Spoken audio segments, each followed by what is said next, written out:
Hey everybody, this is Vince Miller. Thank you so much for joining me for some more time right here in God's Word. Our call out today goes to Mike Hedstrom, a faithful listener from Afton, Minnesota, who leads Driven Driver Transportation. Thank you so much for your friendship, Mike, and for transporting things all over America. We love you. With that, we're going to read Nehemiah chapter 7, verses 3 through 4. This is for you, Mike. I hope you appreciate it. It reads, "And I," that's Nehemiah, "said to them," that's the newly appointed admin in Jerusalem, "let not the gates of Jerusalem be opened until the sun is hot." So he determines a time that they're actually going to open the walls each day, probably midday, right? When the sun is hot. "And while they're still standing guard, let them shut and bar the doors. Appoint guards from among the inhabitants of Jerusalem, some at their guard posts and some in front of their own homes. The city was wide and large, but the people within it were few, and no houses had been rebuilt." So by the time we reach chapter 7 of this book, Jerusalem's temple and its walls have been reconstructed. Yet a critical issue surfaces right here in this verse. The majority of the homes within the city are still in disrepair. It's a situation that probably reminds us of some of the challenges in our major cities today. Like Jerusalem, these cities have seen tough times with a lack of security and policing, which leads to looting and damage every single time. This, in turn, has made these places in America and even in Jerusalem unsafe and unattractive for residents. But here's where Nehemiah steps in. As a leader who takes responsibility seriously, he doesn't just kind of let this situation go unaddressed. Instead, he shifts his leadership focus toward stewarding what he has already achieved. He's going to take everything that he has done and steward it now in a new way. Now, stewardship is an innate calling for believers like us who are leaders. You see, God entrusts leaders with various resources to manage, and he wants them to manage them faithfully.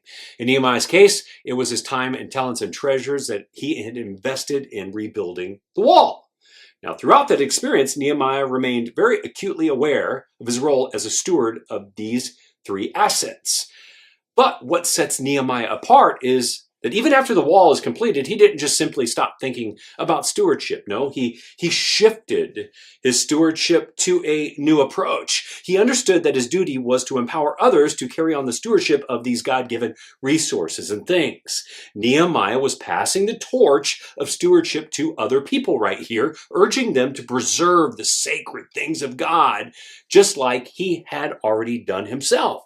Now, this level of leadership is next level. It demands a unique perspective that might seem counterintuitive to us. It necessitates that we recognize that everything we possess isn't really possessed by us. We just surely manage it because we own nothing. It is an understanding that our role is always that of a steward, not owners, regarding our time and our talent and our treasures and anything those things produce. Now, once this perspective takes root in our mind and in our lives, we won't treat anything like a rental car. And you know exactly how you treat a rental car, right? You drive it a little bit harder, you leave it dirtier, you even put the cheapest fuel in it because you don't own it. Well, with the stewardship mindset as a believer and as a leader, this changes how we approach everything. We acknowledge that God is the only owner, and we are merely caretakers of everything he allows us to kind of possess, including our time and our talent and our treasures. Therefore, we are far more careful in how we use and pass them on. Now, I got to tell you guys, I assess how I steward my time and my talent and my treasure on a regular basis. And that is what I want you to do today. If you do and you assess these three things and how you use them and how you steward them, I promise you'll start thinking differently, and then you'll start leading differently. And by the way, at a whole new level. And people will see it in you and through you. And I want that for you today too, Mike. I love you guys. I pray this has blessed you. If it has, share it with someone else. And I'll see you right back here again tomorrow.